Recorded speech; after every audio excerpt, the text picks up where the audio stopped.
The morning started like any other Tuesday on Earth.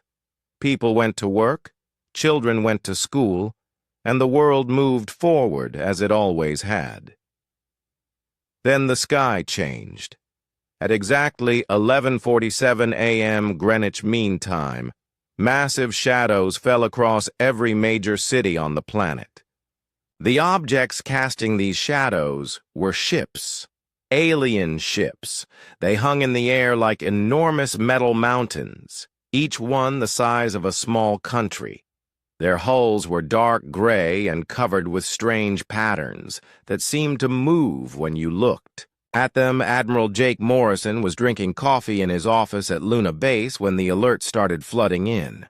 His assistant ran into the room, her face white with fear. "Sir, you need to see this right now," she said, turning on the main screen. The image showed Earth from space. Dozens of alien vessels surrounded the planet like a steel net. Each ship was at least 50 miles long and 20 miles wide.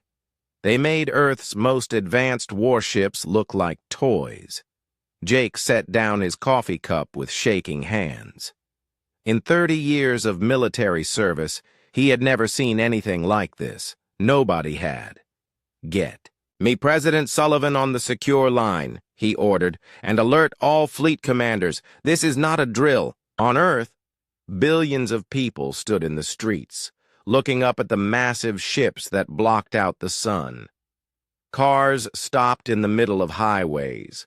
Stock markets crashed within minutes. Religious leaders called for prayer while scientists tried to understand what they were seeing.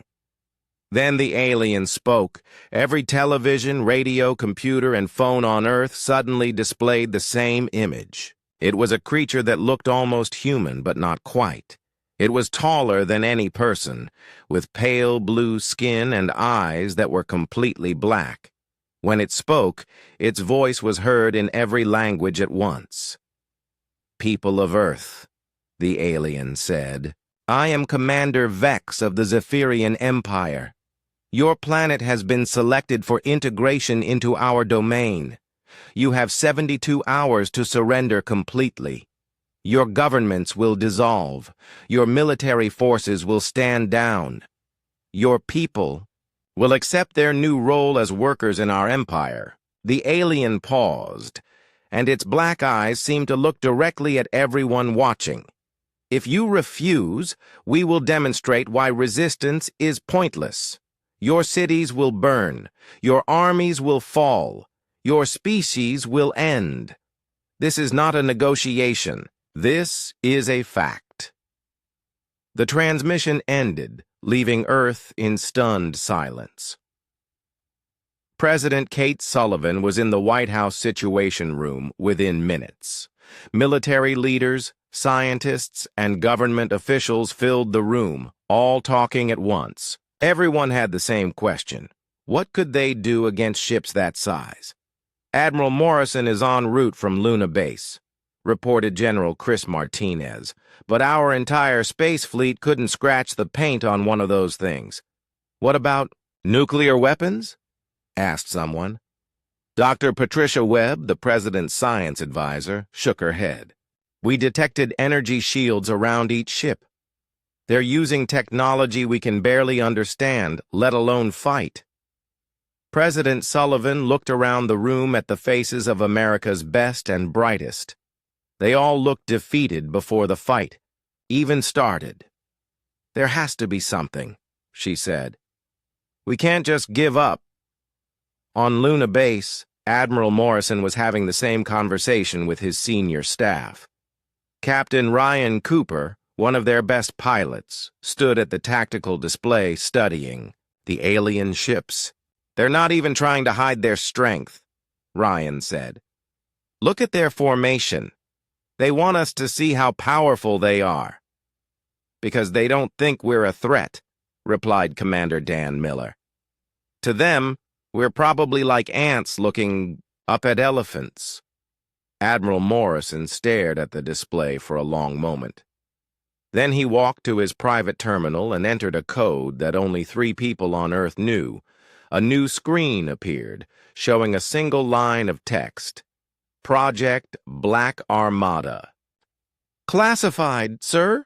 Ryan asked, noticing the Admiral's sudden change in expression. "Get me Dr. Lisa Bennett," Morrison said quietly. "Use the secure quantum channel. Priority Alpha." Ryan and Dan exchanged glances. They had never heard of a Priority Alpha before. Across Earth, the alien demonstration began. 3 military satellites simply vanished in flashes of blue light. The aliens didn't use missiles or visible weapons. The satellites were just there one moment and gone the next. The message was clear. Earth's technology was useless against them. In major cities around the world, people began to panic. Stores were emptied as families tried to prepare for the worst. Governments called emergency meetings. Military forces went to maximum alert, even though everyone knew it was hopeless.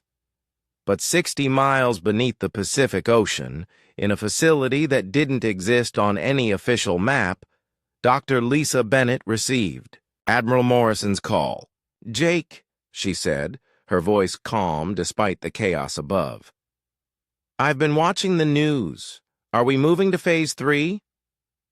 "The President doesn't know about you yet," Morrison replied. "How ready are we?" Lisa looked around the massive underground complex. 30 sleek black ships hung in launch bays, each one looking like nothing Earth had ever built. They were smooth and curved with no visible weapons or engines. They seemed to absorb light rather than reflect it. "We've been ready for 10 years, she said. "The question is whether humanity is ready for what comes next." "What do you mean?" "Once we show them what we can do, there's no going back. The galaxy will know that Earth is not what it seems. Are you prepared for that responsibility?" Morrison looked at the alien ships surrounding his home planet. Each one carried enough firepower to destroy entire continents. But somewhere far, below the ocean, humanity had a secret that would change everything. "Yes," he said. "Begin Phase 3 preparations. And Lisa, how many of their ships can we take?" Dr. Bennett smiled for the first time in days. "All of them, Jake. Every single one." As the first day of the alien ultimatum ended, Earth's leaders continued to debate surrender while its people prepared for the worst. None of them knew that deep beneath the waves, 30 black ships were powering up systems that the aliens couldn't even detect. The Zephyrian Empire had made their biggest mistake. They thought they knew what humanity was capable of. They were about to learn they were completely wrong. 60 miles beneath the Pacific Ocean, Dr. Lisa Bennett walked through corridors that officially did not exist. The Forge was humanity's most guarded secret, built over 30 years ago when the first alien signals were detected by radio telescopes. What the public never knew was that those signals weren't just random noise from space. They were navigation beacons. Lisa's footsteps echoed in the massive hangar bay, where 30 black ships waited in perfect silence. Each vessel was roughly the size of a traditional fighter jet, but that's where any similarity ended. These ships had no visible engines, no weapon ports, and no reflective surfaces. They seemed to drink in the light around them. Dr. Bennett called Captain Ryan Cooper as he approached. He had been training with these ships for 5 years, but he still felt amazed every time he saw them. "Admiral Morrison said you're moving to Phase 3. "That's right, Ryan. How are the pilots feeling?" Ryan looked at the other 29 men and women who made up the Black Armada squadron. They were the best pilots from every branch of Earth's military, though none of them had known what they were really training for until 3 years ago. "They're ready," he said, "but some of them are still having trouble believing the ships can do what you say they can do." Lisa smiled and walked to the nearest vessel. She placed her hand on its hull, and the ship's surface rippled like water for a moment before becoming solid again. 53 years ago, she said, a Zephyrian scout ship crashed in Antarctica. The public never knew about it. The crew was dead, but their technology was intact. We spent decades trying to understand how it worked. She led Ryan to a viewing window that looked out into what appeared to be empty space, even though they were deep underwater. The aliens use something they call fold space, Lisa continued. They can move through dimensions that exist between our normal reality. It's how they travel between stars so quickly. But they never imagined what would happen if someone improved their technology. Improved it how? Ryan asked. They use fold space to travel. We learned to use it to hide. Our ships don't just move through other dimensions, Ryan. They can exist there. The alien sensors work perfectly in normal space, but they can't detect anything that's not fully in this reality. Ryan stared at the ships with new understanding. So when we engage the fold drives, you become invisible to them. Completely invisible. As far as their instruments know, you don't exist. In the command center of the forge, dozens of technicians monitored Earth's surface and the alien fleet above.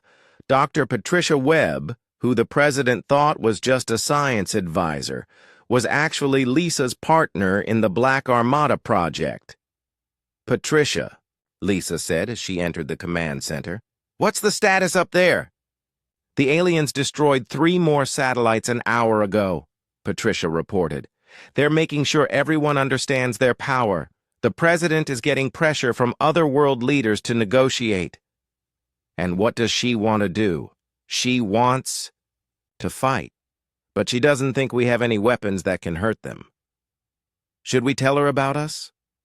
Lisa considered this carefully. President Sullivan was a good leader, but the Black Armada project was so classified that only 12 people on Earth knew it existed. Even telling the president was a risk. Not yet. Let's see how the aliens react when we start Phase 3. Back. In the hangar, Captain Ryan Cooper was briefing his squadron. The 30 pilots sat in a semicircle around him, their faces serious. These were some of the best military minds on Earth, and they all understood what they were about to attempt. Listen carefully, Ryan said. The aliens think they know everything about Earth's capabilities. They've probably been watching us for years, studying our technology, our military strength, our weapons. They think they have us completely figured out. Commander Amy Rodriguez raised her hand. But they don't know about the fold drive technology. Exactly. In about 18 hours, when their deadline expires, they're going to start destroying our cities. That's when we hit them. Lieutenant Ben Clark, the youngest pilot in the squadron, looked nervous. Sir, these ships are incredible, but there are dozens of alien vessels up there. Each one is enormous. Ryan nodded. Ben, what did you learn about ship-to-ship combat and training? Size doesn't matter if you can't hit your target? Right. And what's the first rule of guerrilla warfare? Major Kyle Davidson answered that one. Never fight fair. Always have an advantage your enemy doesn't know about. The aliens are expecting a traditional space battle, Ryan continued. They're probably planning to sit back and destroy our ships from a safe distance. They have no idea that we can appear right next to them, attack, and vanish before they can respond. Dr. Bennett entered the hangar and walked to the center of the group. Pilots, I want you to understand something important. This technology came from the aliens themselves. We didn't invent fold space travel. We just made it better than they ever imagined it could be. She gestured to the black ships around them. Their scout ship could stay in fold space for maybe 10 minutes before the power systems overloaded. Our ships can stay there indefinitely. They could travel through fold space, but they had to drop back into normal reality to use their weapons. Our ships can fire from fold space. The pilots looked at each other with growing confidence. In other words, Dr. Bennett continued, we took their technology and turned it into something they can't defend against. Tomorrow, when they think they're attacking a helpless planet, they're going to discover that Earth has teeth. That night, as the alien deadline counted down, the Black Armada pilots made their final preparations. Each ship was equipped with weapons that could punch through alien shields, navigation systems that could track targets across dimensions, and power sources that would keep them fighting for days. Captain Cooper stood in front of his ship, which he had named Shadow Strike. The hull was so black it seemed to absorb the hangar lights around it. When he placed his hand on the surface, the ship recognized his biometric signature and opened a seamless hatch. Tomorrow, he said to Amy Rodriguez, who was preparing her own ship nearby. We show the galaxy that humanity is not what it appears to be. Think they'll surrender when they realize what we can do? Amy asked. Ryan smiled grimly. Somehow I doubt it. They didn't get to be a galactic empire by giving up easily, but that's okay. We've been preparing for this fight our whole lives. As the second day of the alien ultimatum began, Earth's surface continued to buzz with activity. World leaders debated, military forces prepared for hopeless battles, and citizens wondered if they would live to see another sunset. But beneath the Pacific Ocean, 30 black ships hummed with power that the aliens couldn't detect. Humanity's secret weapon was almost ready to reveal itself. President Kate Sullivan stood at the window of the Oval Office, looking up at the dark shape that blocked out half the sky over Washington, D.C. The alien ship hung there like a metal storm cloud, silent and threatening. In 18 hours, the 72-hour deadline would expire. Her phone rang. It was Admiral Morrison calling from Luna Base. "Madam President," Jake said, "I need to tell you something that's going to sound impossible." "Admiral, at this point, nothing sounds impossible anymore. We have weapons the aliens don't know about, ships they can't detect. If you give me the authorization, we can fight back." Kate felt her heart skip. "What kind of weapons?" "Our intelligence reports say their shields can stop anything we have." "That's classified information I can't discuss over this channel, but I need you to trust me. When they start their attack, let me respond. Don't surrender, no matter what happens. Don't surrender." The president looked at the alien ship again. "Jake, if you're wrong about this, then we'll die fighting instead of living as slaves. Isn't that better?" After a long pause, Kate nodded even though he couldn't see her. "You have my authorization. Do whatever you think is best." High above Earth, Commander Vex stood on the bridge of his flagship, the Eternal Dominion. Through the massive viewing ports, he could see the blue and green planet below. It looked peaceful and beautiful. Soon, it would belong to the Zephyrian Empire. "Status report," Vex ordered. His second-in-command, Captain Zara, consulted her instruments. "All ships are in position. We have complete orbital coverage. No human vessel can leave the planet without our permission." "And their military response?" "Pathetic. They've moved some of their larger ships into defensive positions, but our scans show their weapons are primitive. Their strongest missiles couldn't scratch our armor." Vex nodded with satisfaction. This would be another easy conquest for the Empire. The humans would surrender once they saw what happened to their cities. Then they would spend the rest of their lives mining resources for Zephyrian worlds. "Open a channel to all human communication networks," Vex ordered. "Let's remind them how little time they have left." On Earth, Every screen once again showed the alien commander's face. "People of Earth," Vex said, "you have 18 hours remaining. We know your leaders are discussing surrender, which shows wisdom. But in case you need more convincing, observe." The transmission switched to show a view of space near Mars. 3 human research stations orbited the red planet, small scientific outposts with maybe 50 people each. "These stations represent your furthest reach into space," Vex continued. "Watch how easily we can snuff out your presence in the cosmos." Blue energy beams lanced out from 3 Zephyrian ships. The research station simply vanished in bright flashes. 150 human lives ended in seconds. The transmission returned to Vex's face. 18 hours. Choose wisely. In the White House Situation Room, President Sullivan watched the demonstration with cold anger. General Martinez slammed, his fist on the table.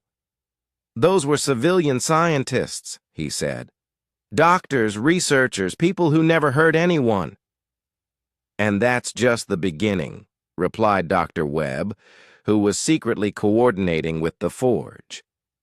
"If we surrender, how long?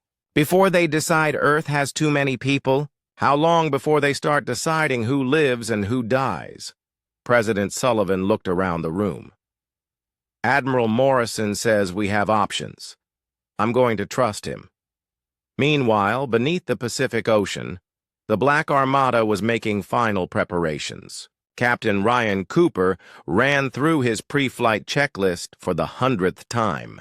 Every system on Shadow Strike was functioning perfectly. "All pilots report ready," announced Commander Amy Rodriguez over the comm system. "Fold drives are charged and standing by." Dr. Lisa Bennett's voice came through the command channel. "Remember, pilots, once you engage your fold drives, you'll be invisible to their sensors. But you'll also be cut off from normal radio communication. Use the quantum entanglement channels for coordination." Lieutenant Ben Clark raised a question.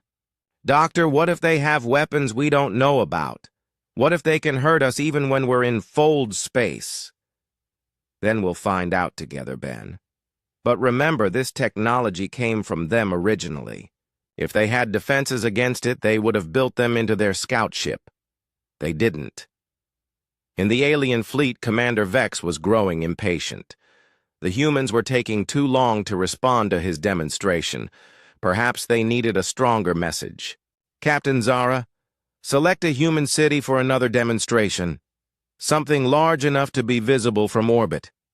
"Sir, the deadline hasn't expired yet. I'm tired of waiting. Pick a city and prepare to fire." Zara consulted her tactical display. "The settlement called Los Angeles has 12 million inhabitants. It would make an effective demonstration." "Perfect. Charge the main batteries." But Vex didn't know that his communications were being monitored by equipment that existed in fold space, completely invisible to his sensors. Dr. Bennett heard every word. "All pilots, this is Bennett," she said into her microphone. "They're moving early. Target is Los Angeles.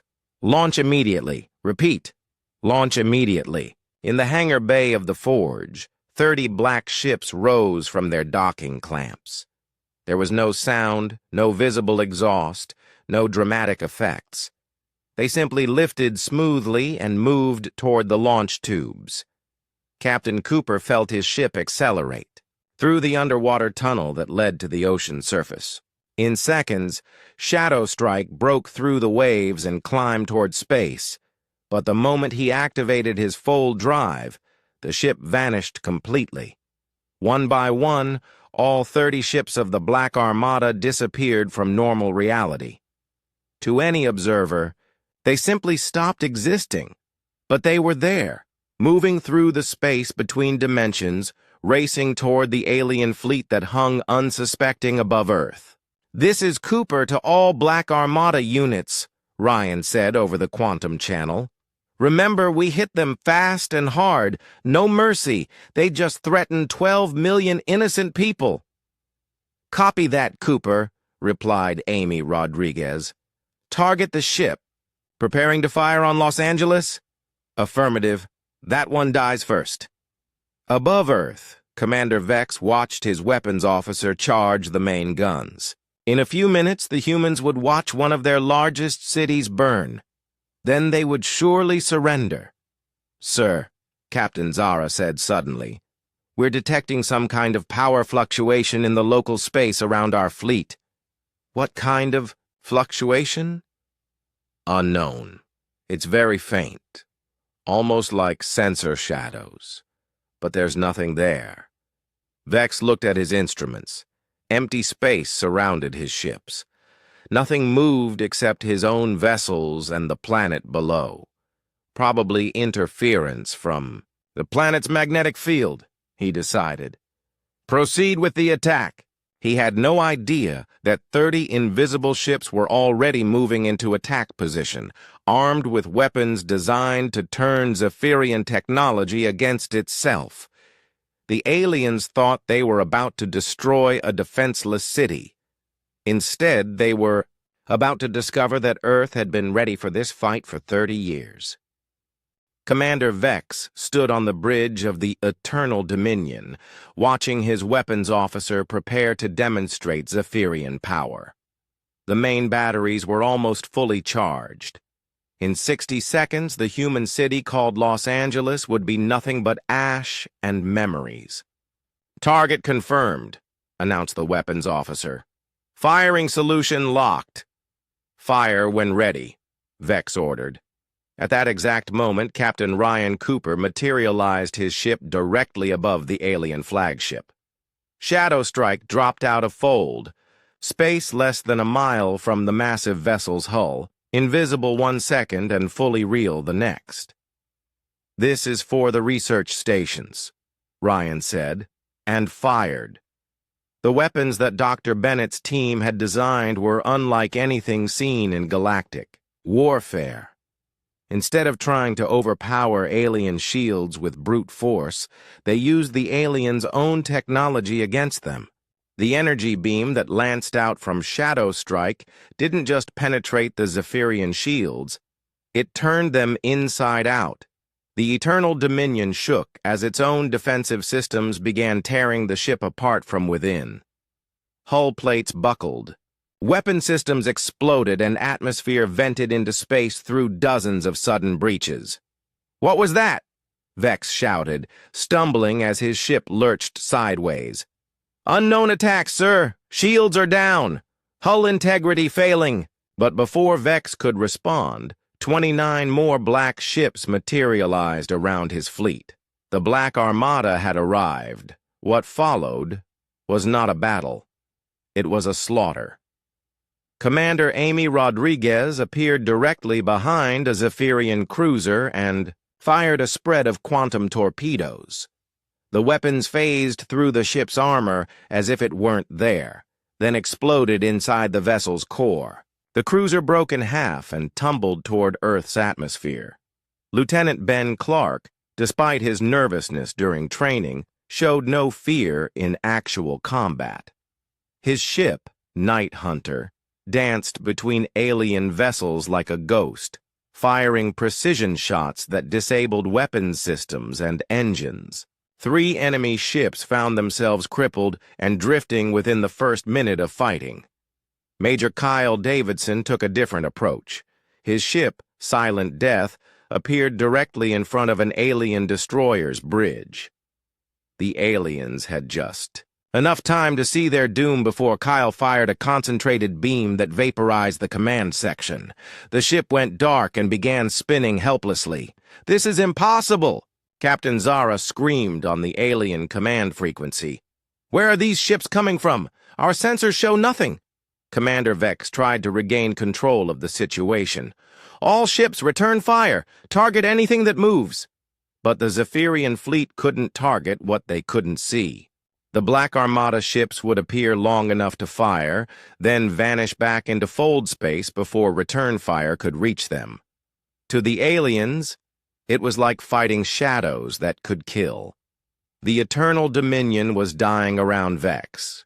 his flagship, pride of the Zephyrian Empire, was being torn apart by weapons that shouldn't exist, wielded by ships that couldn't be detected. "Sir, we need to retreat," Zara urged. "Our fleet is being destroyed." "By what? I see only empty space." As if to answer his question, Ryan Cooper materialized Shadow Strike directly in front of the alien bridge. Through the viewing ports, Vex could see the human pilot clearly. Ryan raised his hand and pointed at the alien commander, then fired. The bridge of the Eternal Dominion exploded in a shower of sparks and flame.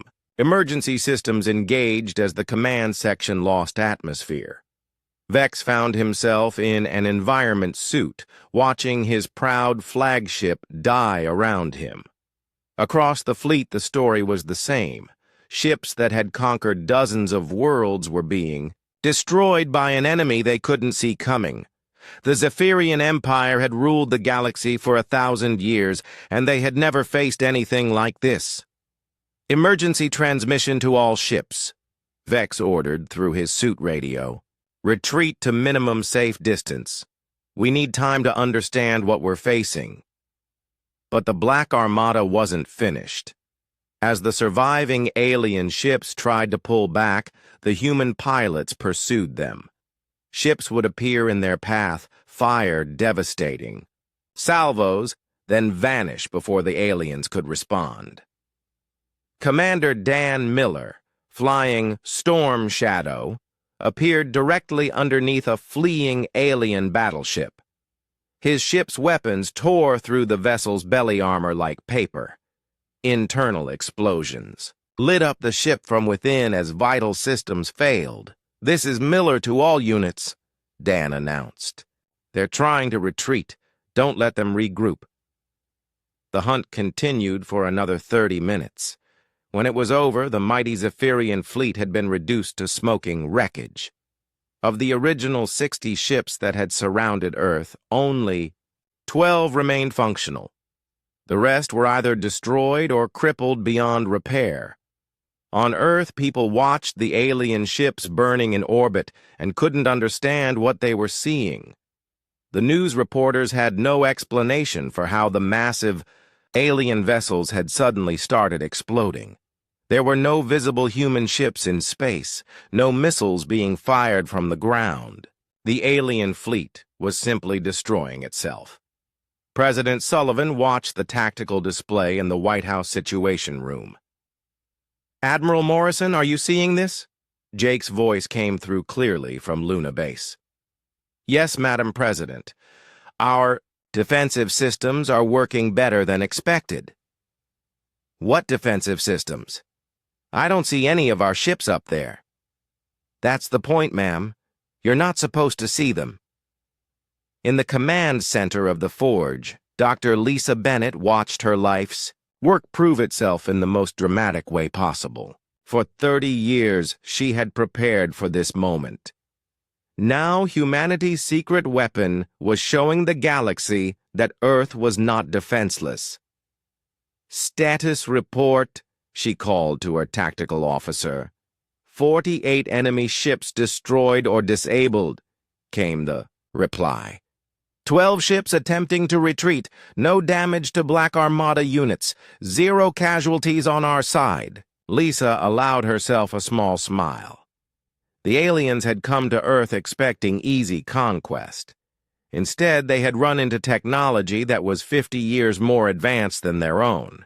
It was poetic justice, considering the technology had originally been theirs. Captain Cooper's voice came through the quantum channel. "Dr. Bennett, the surviving ships are pulling back to the edge of the solar system. Do we pursue?" "Negative, Cooper. Let them go. They need to report back to their empire about what happened here." "Ma'am?"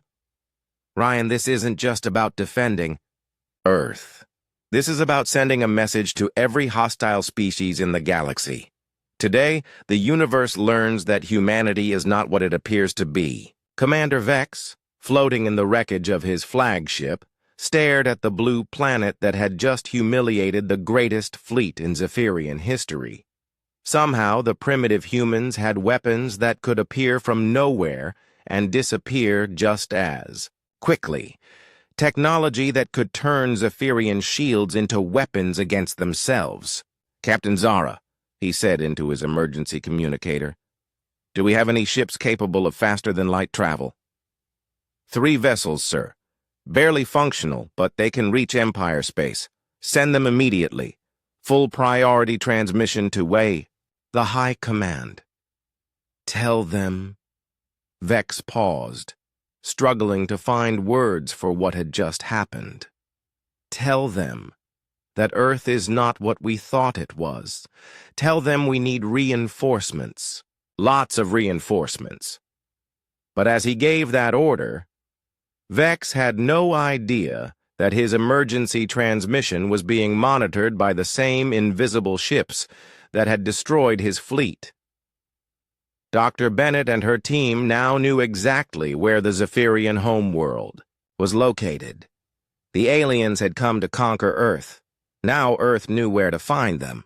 The 3 surviving Zephyrian ships limped away from Earth's solar system, their hulls scarred and their crews shaken. Commander Vex, rescued from his destroyed flagship, stood on the bridge of the cruiser Dark Victory and tried to make sense of what had happened.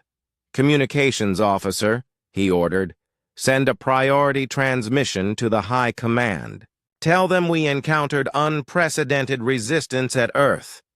Captain Ryan Cooper watched the alien ships retreat from his position in fold space.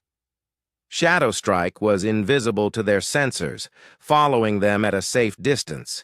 His mission now was reconnaissance, to learn everything possible about Zephyrian technology and tactics. "This is Cooper to base," he transmitted through the quantum channel. 3 enemy ships departing the system. They're heading for what looks like a jump point near Jupiter. Dr. Lisa Bennett's voice came back immediately. "Stay with them, but maintain distance. We need to know where they're going." "Copy that. Beginning pursuit." What the aliens didn't know was that 5 other Black Armada ships were also following them, completely undetected. Commander Amy Rodriguez in Silent Storm, Lieutenant Ben Clark in Night Hunter, and 3 other pilots had been assigned to track the retreating fleet. As the alien ships reached the edge of the solar system, they activated technology that bent space around them.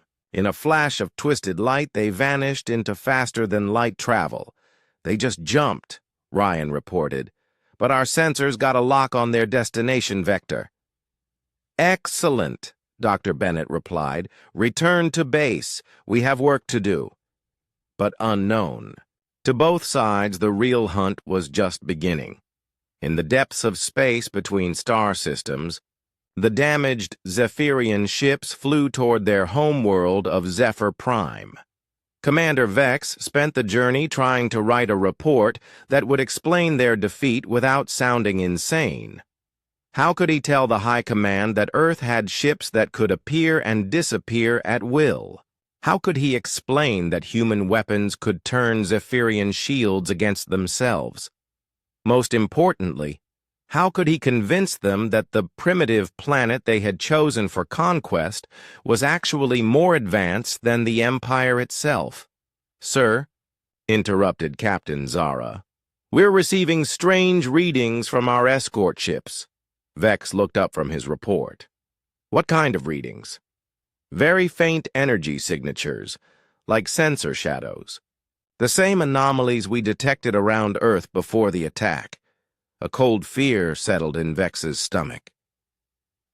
"Are you saying we're being followed?" "I don't know, sir. Our instruments show empty space, but—" She never finished the sentence.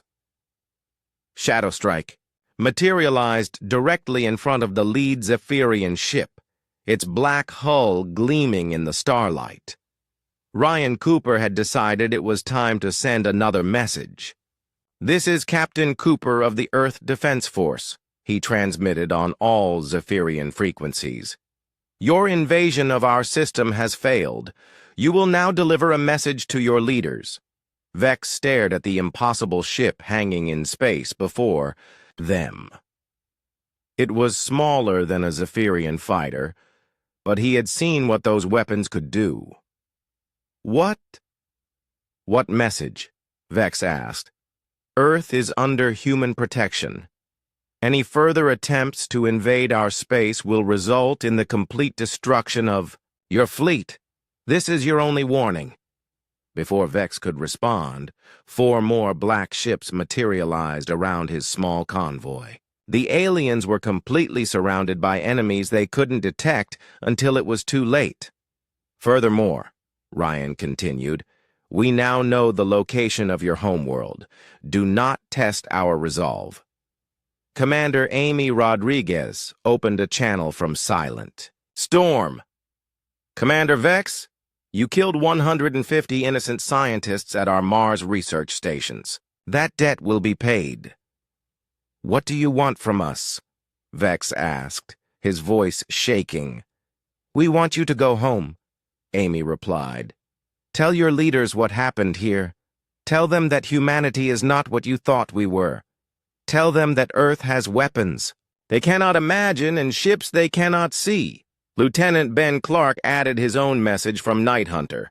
"And tell them that if they send more fleets to our system, those fleets will never return home." The 5 Black Armada ships hung in space around the retreating aliens for several more minutes, their weapons trained on the damaged vessels. Then, as suddenly as they had appeared, they vanished back into fold space. Vex and his crews were left alone in the darkness between stars, surrounded by empty space that might not be empty at all. "Continue to Zephyr Prime," Vex ordered quietly. "Maximum speed." For the rest of the journey, the Zephyrian ships flew in terrified silence. Every sensor ghost, every instrument fluctuation, every shadow on their screens might be another human ship preparing to attack. They had gone from being the hunters to being the hunted, and they didn't like the feeling. Back in Earth's solar system, the Black Armada regrouped at the Forge. Captain Cooper briefed Dr. Bennett and Admiral Morrison on what they had learned. "Their faster-than-light drive is based on space-folding technology," Ryan reported. "Similar to our fold space system, but much more primitive. They can only travel in straight lines, and they have to drop back into normal space to change course." "What about their destination?" Admiral Morrison asked. "A star system about 40 light-years from here. 3 planets, heavily defended. That's definitely their homeworld." Dr. Bennett studied the tactical data they had gathered. "How long before they reach home and report what happened?" "At their current speed, about 2 weeks," Amy Rodriguez estimated. "And how long before they can organize a response fleet?" Ryan considered this. "Based on what we saw of their technology, probably another month after that. But they'll come back with everything they have." Dr. Bennett nodded grimly. "Then we have 6 weeks to prepare for a real war."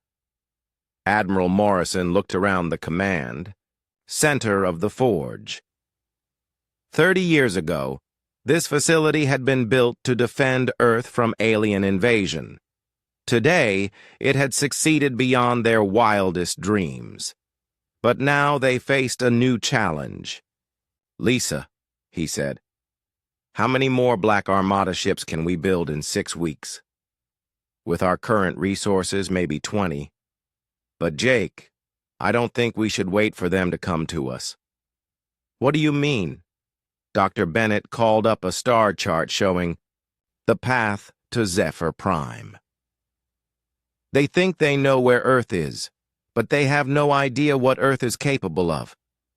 They'll spend the next 6 weeks building a massive invasion fleet, convinced that overwhelming numbers will defeat our technology." She highlighted several star systems between Earth and the Zephyrian homeworld. But what if they never get the chance to launch that fleet? What if we take the fight to them first? Captain Cooper's eyes lit up with understanding. A preemptive strike. Hit them before they can organize their response. Exactly. The Black Armada can travel through fold space faster than their ships can move through normal space. We could reach their homeworld in days instead of weeks. Admiral Morrison stared at the star chart. For 30 years, they had planned to defend Earth. Now Dr. Bennett was suggesting they go on the attack. Lisa, that would mean leaving our solar system, taking the fight to alien space.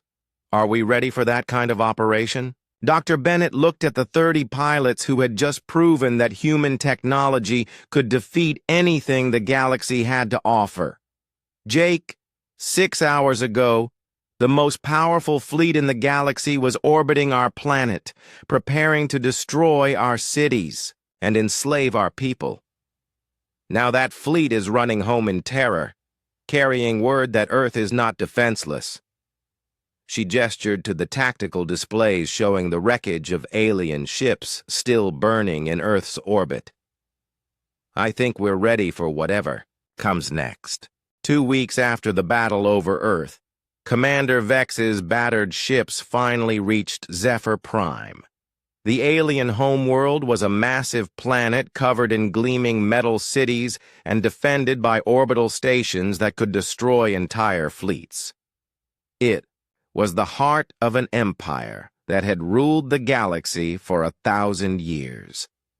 Vex stood before the High Command Council, the 7 most powerful beings in the Zephyrian Empire. Their black eyes stared at him with a mixture of disbelief and anger as he finished his report. "You are telling us," said Supreme Commander Crix, the leader of the council, "that 60 ships of our fleet were destroyed by an enemy we could not see?" "Yes, Supreme Commander.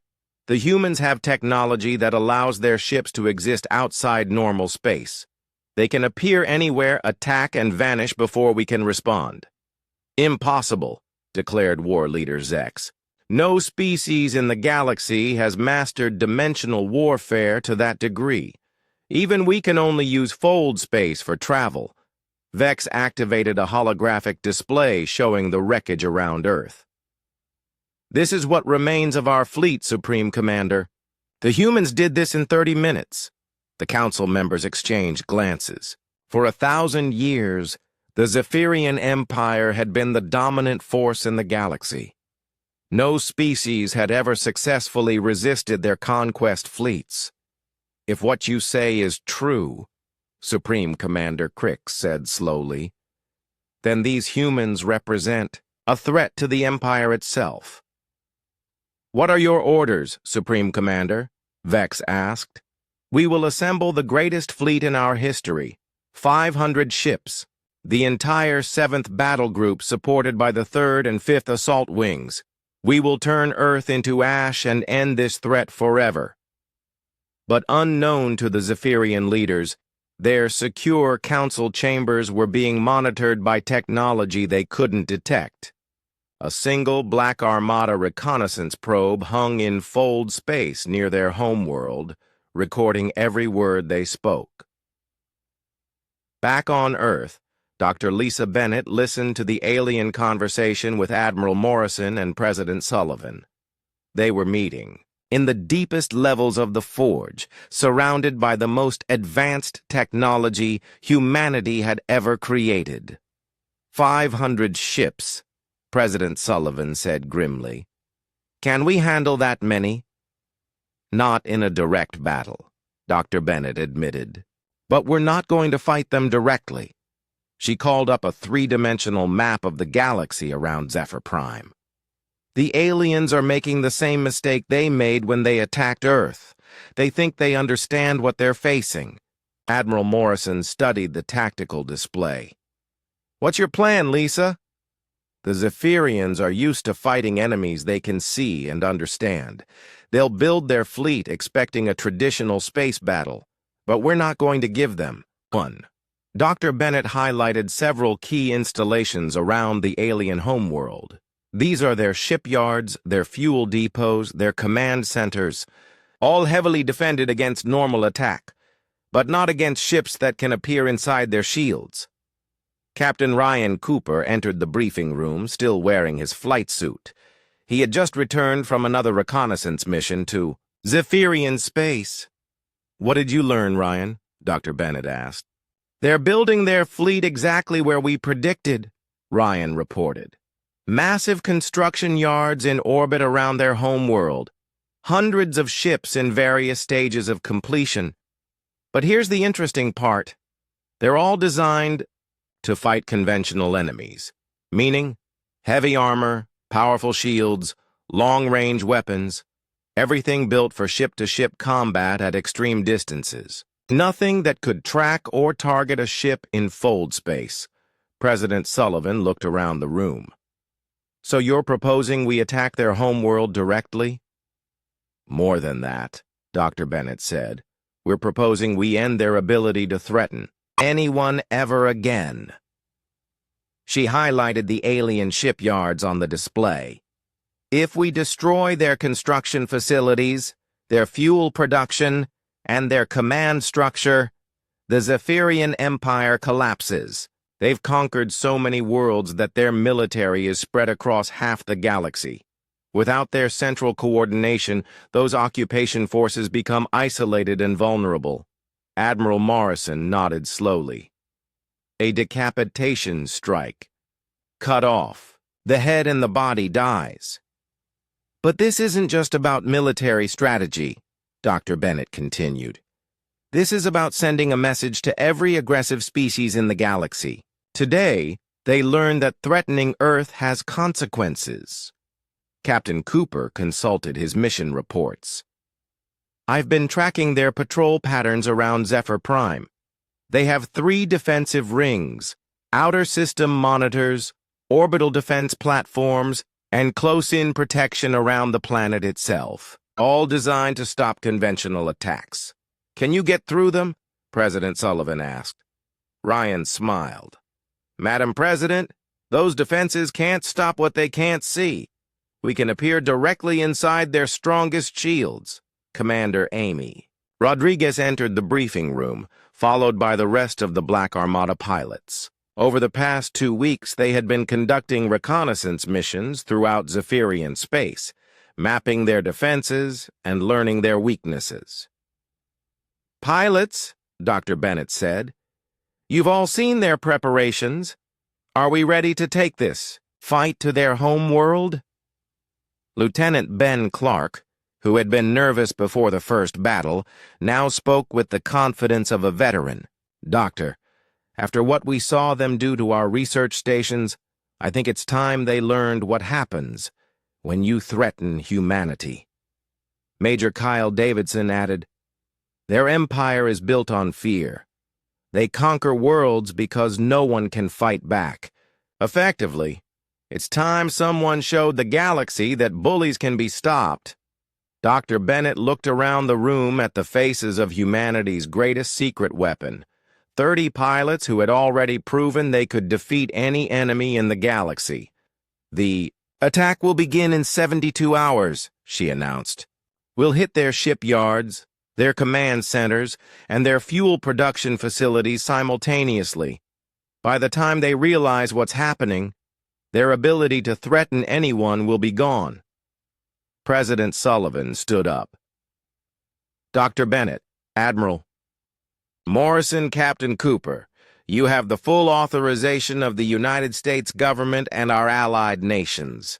Do whatever you think is necessary to protect Earth." As the meeting ended and the pilots prepared for their most dangerous mission yet, none of them knew that Zephyrian intelligence was about to discover something that would change everything on Zephyr Prime. Senior intelligence analyst Vox was reviewing sensor data from the Earth system, trying to understand how the humans had defeated their fleet. As he studied the readings from just before the battle, he noticed something that made his blood freeze.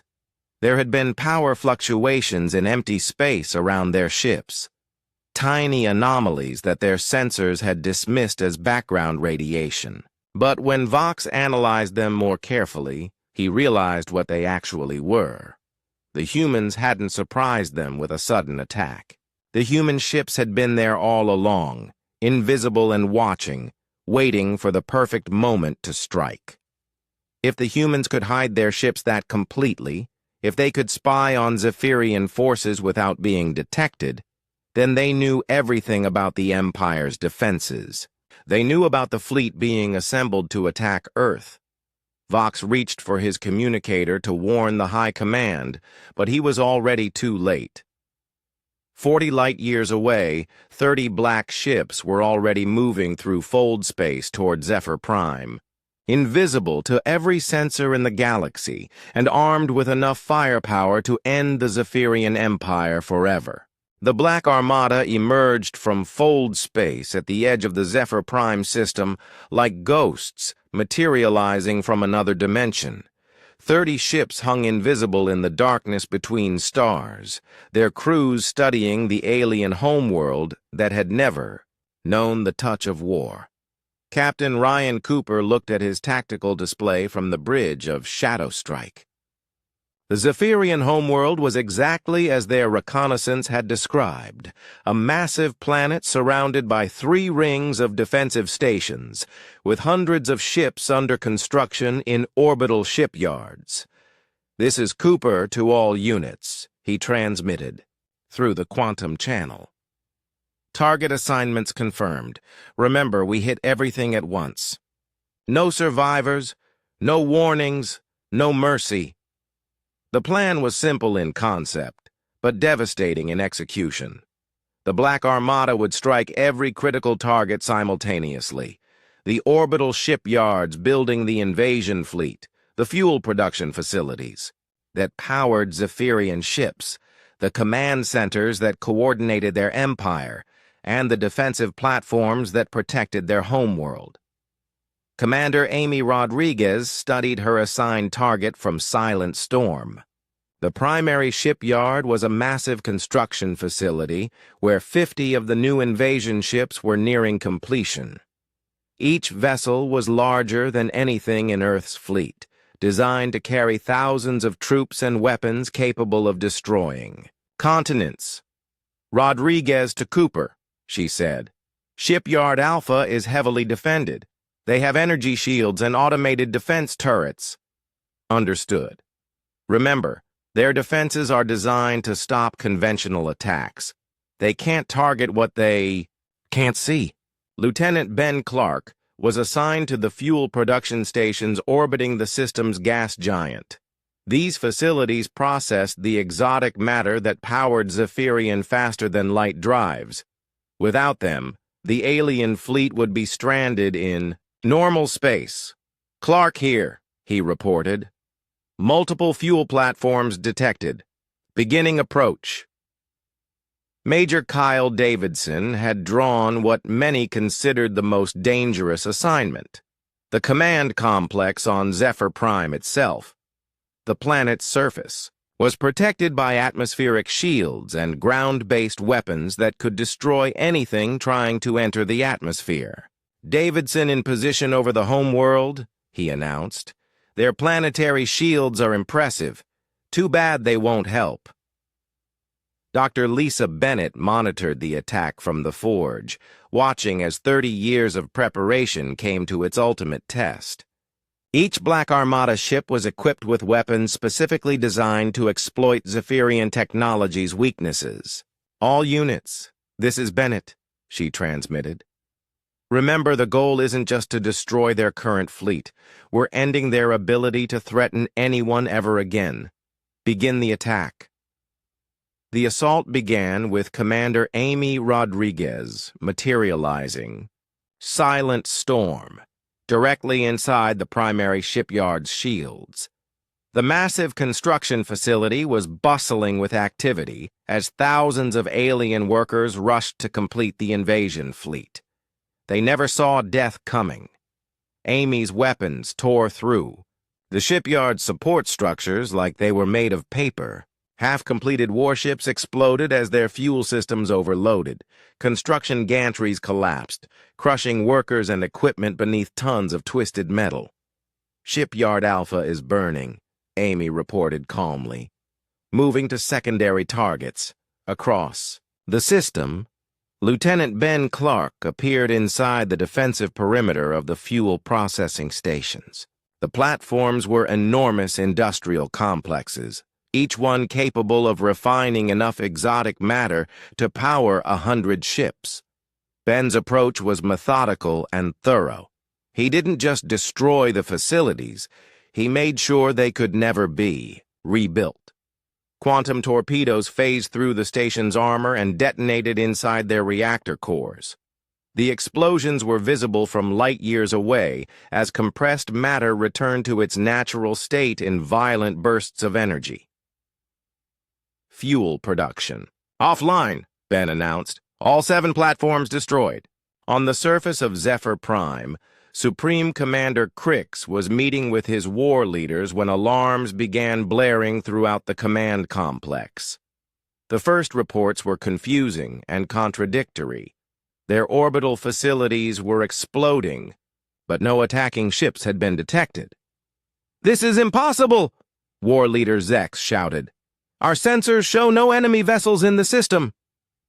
That's when Major Kyle Davidson materialized Phantom Wing directly above the command complex. The alien leaders looked up through their armored windows to see a sleek black ship hovering impossibly in their atmosphere, its weapons trained on their headquarters. "Greetings from Earth," Kyle transmitted on all frequencies. "This is for the research stations you destroyed. The command complex vanished in a pillar of white fire. Supreme Commander Crix, War Leader Zex, and the entire Zephyrian High Command died instantly as the building vaporized around them. With them died 1,000 years of military knowledge and strategic planning. Around the system, the remaining Black Armada ships continued their systematic destruction. Captain Dan Miller destroyed the communications arrays that coordinated the Empire's far-flung territories. Commander Sarah Blake eliminated the defensive platforms that protected the shipping lanes. Lieutenant Tom Hayes targeted the military academies where future Zephyrian officers were trained. The aliens tried to respond, but their defensive systems were useless against enemies they couldn't detect. Automated weapons fired at empty space, while Black Armada ships appeared and disappeared at will, striking wherever they chose. Captain Ryan Cooper saved the best target for last. The Eternal Supremacy was the largest ship ever built by the Zephyrian Empire, a massive super dreadnought that was supposed to lead the invasion of Earth. It hung in the primary shipyard, nearly complete and bristling with enough weapons to destroy entire star systems. Shadow Strike materialized directly above the super dreadnought's bridge. Ryan could see alien workers scrambling to activate the ship's defensive systems, but they were far too late. "This one's personal," Ryan said, thinking of Commander Vex, and the threat to Los Angeles. His weapons punched through the massive ship's hull and detonated inside its reactor core. The Eternal Supremacy came apart like a toy, taking half the shipyard with it. The entire attack lasted less than an hour. When it was over, the Zephyrian Empire's ability to wage war had been completely destroyed. Their fleet was burning wreckage. Their command structure was ash. Their fuel production was gone, and their communications network was silent. But the Black Armada wasn't finished. "All units, form up on my position," Captain Cooper ordered. "Phase 2 begins now." Dr. Bennett's voice came through the quantum channel. "Ryan, is the homeworld pacified?" Affirmative. No organized resistance remaining. Beginning systematic. Elimination of military targets across their occupied territories. The Black Armada split into 6 squadrons of 5 ships each. Using the navigation data they had captured from Zephyrian computers, they began appearing at military bases throughout the Empire's conquered worlds. The aliens had never faced an enemy that could strike anywhere in the galaxy without warning. Their occupation forces, scattered across dozens of star systems, found themselves under attack by invisible ships that appeared from nowhere and vanished just as quickly. On the world of Kepler 442b, Zephyrian Garrison Commander Dex was reviewing prisoner reports when 5 Black Armada ships materialized around his fortress. The base's weapons opened fire at empty space, while the human ships systematically destroyed every piece of military equipment on the planet. The same scene played out on 30 worlds across the galaxy. Zephyrian military bases, weapons depots, and command centers vanished in coordinated strikes that left no survivors and no chance for retaliation. "This is Cooper to all units," Ryan announced after the attacks were complete. "Return to base. Mission accomplished." As the Black Armada ships vanished back into fold space, they left behind the smoking ruins of an empire that had dominated the galaxy for a millennium. The Zephyrian Empire still existed, but it no longer had the power to threaten anyone. More importantly, word of Earth's capabilities would spread throughout the galaxy. Every species would learn that the small blue planet in the Sol system was protected by weapons and ships beyond their comprehension. The galaxy had a new apex predator, and its name was humanity. 6 months after the destruction of the Zephyrian Empire, the galaxy was a very different place. Word of Earth's victory had spread to every inhabited star system, carried by refugees, traders, and the few surviving Zephyrian ships that had witnessed the impossible. Admiral Jake Morrison stood on the observation deck of humanity's first interstellar base, orbiting a star system 20 light-years from Earth. The facility, called Guardian Station, served as headquarters for the Black Armadas. New mission, Galactic Peacekeeping. "Admiral," Captain Ryan Cooper said as he approached, "we've received another request for assistance. The Andromedan Republic is asking for protection from the Crimson Horde." Jake nodded. In the months since Zephyr Prime's fall, dozens of species had reached out to Earth, seeking protection from aggressive neighbors who had previously been held in check by Zephyrian power. The Empire's collapse had created a power vacuum that smaller predator species were trying to fill. "What's our assessment of the Crimson Horde?" Jake asked. Commander Amy Rodriguez joined the conversation, carrying a tactical report. "They're raiders, mostly. Fast ships, hit-and-run tactics, no real military discipline. They've been attacking Andromedan colonies for the past month. Conventional technology? Completely conventional. No fold space capability, no dimensional weapons. The Andromedans could probably handle them on their own if they had better coordination." Jake considered this. Earth's policy was clear. They would protect species that couldn't protect themselves, but they wouldn't fight every battle for their new allies. Sometimes a show of force was enough. "Take your squadron and pay the Crimson Horde a visit," Jake decided. "Don't destroy them unless they force your hand. Just make it clear that the Andromedan Republic is under Earth's protection." Amy smiled. "Understood, sir. A demonstration should be sufficient." As Amy left to prepare her mission, Jake reflected on how much had changed. 6 months ago, humanity had been hiding in their solar system, hoping aliens would never find them. Now, Earth was actively patrolling the galaxy, ensuring that aggressive species thought twice before attacking their neighbors. President Kate Sullivan arrived at Guardian Station later that day, accompanied by Dr. Lisa Bennett and a delegation of Earth's senior leaders.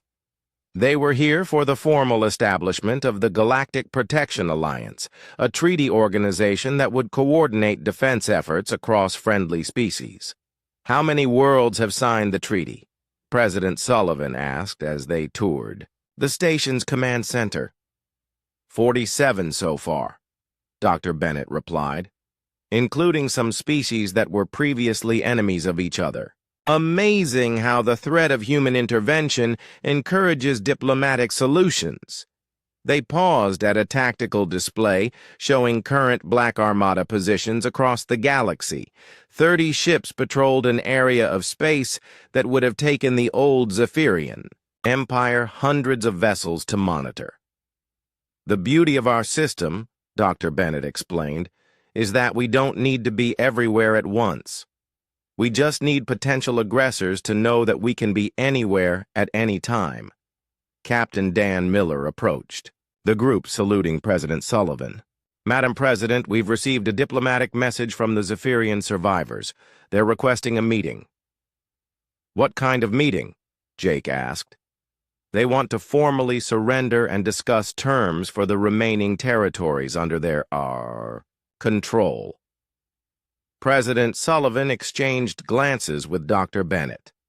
The Zephyrian Empire still controlled about 30 star systems, but their military was essentially non-existent. The surviving population was focused on rebuilding their shattered civilization. Where do they want to meet? The president asked. They've suggested neutral territory, the trading station at Wolf 359. Set it up, Sullivan decided. But make sure they understand that any attempt at treachery will result in the complete elimination of their remaining worlds. 3 days later, President Sullivan and Admiral Morrison met with the surviving Zephyrian leadership at Wolf 359. The alien delegation was led by Administrator Yex, a civilian who had taken control after the military's destruction. President Sullivan, Administrator Yex said through a translation device, we come to formally acknowledge Earth's supremacy and to seek terms for our people's survival. The meeting took place in a neutral conference room, but everyone present knew that 3 Black Armada ships hung invisible in nearby space, ready to respond to any threat. Administrator Yex, President Sullivan replied, humanity has no interest in ruling your people or taking your territory. We want assurance that you will never again threaten any world under our protection. You have that assurance completely, Yex said quickly. Our military capacity is gone. We pose no threat to anyone. Dr. Bennett leaned forward. What about your records of other aggressive species? We know the Zephyrian Empire had contact with dozens of potential threats across the galaxy. Yex nodded, eagerly.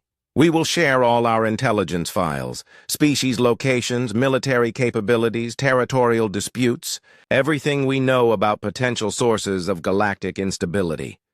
Admiral Morrison spoke up. And in return, we ask only that Earth allow our people to rebuild in peace. We will govern our remaining worlds as peaceful members of the galactic community. We will never again raise arms against any species. President Sullivan considered the offer. The Zephyrian Empire had terrorized the galaxy for 1,000 years, but the survivors were genuinely broken. More importantly, their intelligence files would help Earth identify future threats before they became problems. Accepted, she said finally. Your people will be allowed to rebuild under Earth's protection. But understand this. Any attempt to rearm, any act of aggression against any world will result in the complete destruction of your remaining civilization. Understood completely, Yex said with obvious relief. As the formal treaty was signed, Captain Ryan Cooper was already putting the new intelligence to use. The Zephyrian files had identified a species called the Void Hunters, aggressive raiders from outside the galaxy who were planning to invade local space. Cooper to Guardian Station, he transmitted from the edge of known space. I've located the Void Hunter advance fleet. 12 ships, definitely hostile, moving toward the Centauri system. Are they aware of Earth's capabilities? Admiral Morrison asked. Negative. They appear to be operating on old intelligence from before the Zephyrian collapse. They think the galaxy is defenseless. Show them otherwise. Ryan smiled as Shadow Strike moved toward the alien fleet. The Void Hunters were about to become the first species to learn that the galaxy's new protectors didn't wait for threats to develop. The alien ships never saw death coming. Appearing from fold space without warning, the Black Armada eliminated the entire fleet in minutes. The few survivors were left with a simple message: approach this galaxy again and face complete annihilation. Word of the encounter spread quickly through interstellar communication networks. Within weeks, 3 other aggressive species that had been planning invasions quietly changed course and found other targets outside human-protected space. 1 year after the Zephyrian ultimatum, President Sullivan addressed the United Nations in New York. The speech was broadcast to every human colony and transmitted to allied species across the galaxy. A year ago, Earth faced the greatest threat in human history, she said. Today, we are the guardians of galactic peace. We didn't seek this responsibility, but we will not shirk from it. She gestured to a star map showing the current extent of human influence. The Black Armada patrols over 200 star systems, protecting 47 species and countless billions of sentient beings. We have prevented 6 wars, stopped 12 invasion attempts, and established the most peaceful period in galactic history. In the command center of Guardian Station, Admiral Morrison watched the speech with Captain Cooper and Dr. Bennett. Through the observation windows, they could see the construction of humanity's first interstellar fleet. Conventional, ships that would work alongside the Black Armada to maintain peace. Any regrets? Morrison asked Dr. Bennett. She shook her head. 30 years ago, we built the Black Armada to protect Earth. We never imagined it would become the foundation for galactic civilization. Captain Cooper looked out at the stars. The aliens thought they were conquering a primitive world. Instead, they found humanity. And now the galaxy is a safer place because of it, Morrison added. As the 3 humans watched, another Black Armada ship emerged from fold space near the station, returning from a peacekeeping mission in a distant star system. The ship's hull was unmarked by battle. Most potential aggressors now surrendered the moment they detected human ships in their vicinity. The Zephyrian Empire had demanded Earth's surrender and threatened humanity with extinction. In response, humanity had given them the Black Armada, invisible ships, impossible weapons, and the will to use them against any species that threatened the innocent. The galaxy had learned a simple truth. Humanity protected its own. And now, everyone under Earth's protection was part of the human family. The age of galactic conquest was over. The age of human guardianship had begun.